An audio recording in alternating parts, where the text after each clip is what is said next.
എടാ നീ എന്റെ ചതയ നക്ഷത്രം ഒന്ന് വായിച്ചേ. ധനനഷ്ടം, മാനഹാനി, ബന്ധുജനങ്ങളുടെ അപ്രീതി എന്നീ വ്യാധികൾക്ക് സാധ്യത. അവർ ചെയ്ത ഒരു അഴിമതി ചൂണ്ടിക്കാണിച്ചു എന്നതിന്റെ പേരിൽ സ്ത്രീ പീഡകനായി അവരോധിക്കപ്പെട്ട ഒരു വ്യക്തിയാണ് ശ്രീ ദുർഗാദാസ്. ഏത് സ്ഥാപനത്തിനും ചീത്തപ്പേരുണ്ടാക്കാൻ കച്ചകെട്ടി നടക്കുന്ന ചില ചെറ്റകളുണ്ടാവും. അതേ ഒരു സമാനമായ അനുഭവം തന്നെയാണ് ഇപ്പോൾ യദു എന്ന ഡ്രൈവർക്കും സംഭവിച്ചിരിക്കുന്നത്. എന്തായാലും കിട്ടിക്കഴിഞ്ഞാൽ ഉടനെ പൊക്കി പിടിച്ചോണ്ട് വന്നോളൂ. നിങ്ങളെ കൊണ്ടൊക്കെ ജീവിക്കാൻ വയ്യാതെ കേട്ടോ. അവരുടെ പ്രസ്ഥാനങ്ങൾക്ക് ഒരു തലവൻ മാത്രം ഉണ്ടാവും. ആ പറയുന്ന അനുസരിച്ച് ജീവിച്ചോണം. അതിപ്പോ തെറ്റാണോ അതിനൊന്നും ചോദ്യം ചെയ്യാൻ പാടില്ല.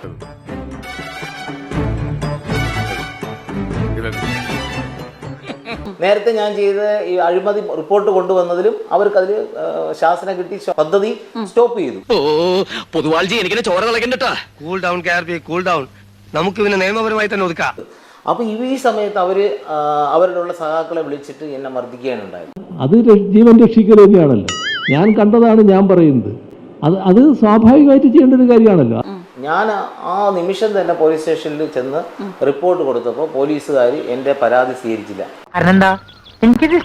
ഹോസ്പിറ്റലിൽ പോയി തിരിച്ചു വന്നപ്പോഴത്തേക്കും ഞാൻ അറിയുന്നത് ഞാൻ അവരെ പീഡിപ്പിച്ചു. CCTV വരെ ഉള്ളതാണ്. പക്ഷെ ആ CCTV ദൃശ്യങ്ങളെല്ലാം മുൻ കൗൺസിലറായ ഉണ്ണികൃഷ്ണൻ ചേർന്ന് അതെല്ലാം നശിപ്പിച്ചു. CCTV ദൃശ്യങ്ങളൊന്നുമില്ല. സാക്ഷികൾ പറയാനായിട്ട് ആരുമില്ല. എല്ലാവരെയും വീടുകൾ കയറി വിരട്ടി. ഇതൊന്നുമല്ല വിദ്യാഭ്യാസമുള്ള ഒരുത്തനും നമ്മളെ പാർട്ടിയിലില്ലേ. ജനങ്ങൾക്ക് വേണ്ടി ഈ കാര്യങ്ങൾ പറഞ്ഞ് തിരിച്ചു വന്ന ഞാൻ എൻ്റെ കുടുംബത്തിന്റെ മുമ്പിലെത്തിയപ്പോൾ ഞാൻ സ്ത്രീ പീഡനം. മേയർ അവിടെ വരുന്നു. മേയർ വരുന്നു, നിന്നെ പീഡിപ്പിച്ച അവന് എതിരെ നമ്മൾ ശക്തമായി കോർപ്പറേഷനിൽ അടുത്ത ഇന്നത്തെ ചെയ്ത അതേ സംഭവം തന്നെ. ഒരു പ്രമേയം പാസ്സാക്കി മേയർ അവിടെ വന്ന് ശബ്ദം ഉണ്ടാക്കിയോ? മേയർ അവിടെ വന്ന് ഭയങ്കര ബഹളം ഉണ്ടാക്കി. കൗൺസിലർ പോയി കാണുന്നു, സാന്ത്വനിപ്പിക്കുന്നു. അവിടെ CPM-ന്റെ പ്രതിഷേധ പ്രകടനങ്ങൾ നടത്തുന്നു. വെറുതെ വിടാൻ പോകുന്നില്ല ഞാൻ. എല്ലാത്തിനും ജയിലിൽ കയറ്റും. തിങ്കളാഴ്ച ഒരു പീഡന കേസോട് നേരിടാൻ തയ്യാറായിരിക്കും. പിന്നെ ഞാൻ ജാമ്യം ജില്ലാ കോടതിയിൽ പോയി എടുത്തതിന് ശേഷമാണ് 10-17 ദിവസം കഴിഞ്ഞിട്ടാണ് എനിക്ക് എൻ്റെ വീട്ടുകാരെ പോലും കാണാൻ പറ്റിയത്. അപ്പം ഈ CPM-ന്റെ പൊതുവായ നയം അവരുടെ അഴിമതിയെ നമ്മൾ ചോദ്യം ചെയ്യാൻ പാടില്ല. എന്നെ തൊട്ടാൽ ഈ കോലാലംപൂരി എരിയും. ഞാൻ ചോദിച്ചത് മുഖ്യമന്ത്രിയുടെ തദ്ദേശ റോഡ് പുനരുദ്ധാരണ പദ്ധതിയിൽ റോഡ് കെട്ടി എന്ന് പറഞ്ഞു.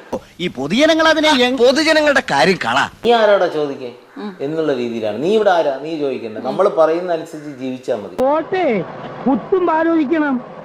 കണ്ട അണ്ടനും അടവണ്ണൊക്കെ വോട്ട് ചെയ്താൽ ഇങ്ങനെയൊക്കെ ഉണ്ടാവും. ഇത് നമ്മളെ നഗരസഭയാണ്. ഇത് നമ്മളെ രാജേന്ദ്രന്റെ കീഴിലുള്ള ഭൂമിയാണ്. ഇത് ആവേശം കൊണ്ട് ഓരോന്ന് വിളിച്ചു പറഞ്ഞ് തടിയേടാക്കണ്ട.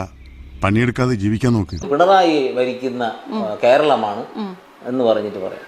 നമ്മൾ ആ മാറ്റത്തിന്റെ ഭാഗമായി അവിടെ നിന്നാ പോരാ, ഇനി അവിടുന്നും കൂടുതൽ മേലോട്ട് പോകണം. അപ്പം ഇത്തരം ഒരു പ്രവൃത്തിയാണ്. പിന്നെ ഉടനെ നമ്മളെ രാഷ്ട്രീയപരമായിട്ടും ഭയങ്കര ആക്രമണവും.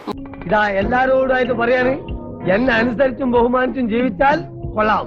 പിന്നെ എന്റെ വീട്ടിന്റെ ഭാഗത്ത് കൊണ്ട് ചവറിടുക, മാക്സിമം എന്നെ ദ്രോഹിക്കാനുള്ള എല്ലാം ചെയ്തുകൊണ്ടിരിക്കും. എന്ത് ചെയ്യാം, ഹതഭാഗ്യരായ ഇവർക്ക് ദൈവം തലച്ചോറ് കൊടുത്തില്ല, അതിന്റെ പേരിൽ ബുദ്ധിയുമില്ല. നമ്മൾ അവർ എന്ത് അഴിമതി ചെയ്താലും അത് നമ്മൾ കേൾക്കുക, കാണുക, സഹിക്കുക. പിന്നെ നിങ്ങൾക്കൊക്കെ ഒരു ധാരണയുണ്ട്, ഞാനൊരു എടുത്താട്ടക്കാരനും പക്വതയില്ലാത്തവനുമാണെന്ന്. എന്റെ ബുദ്ധിപരമായ നീക്കങ്ങളൊക്കെ ഇനി നിങ്ങൾ കാണാൻ തുടങ്ങുന്നേ.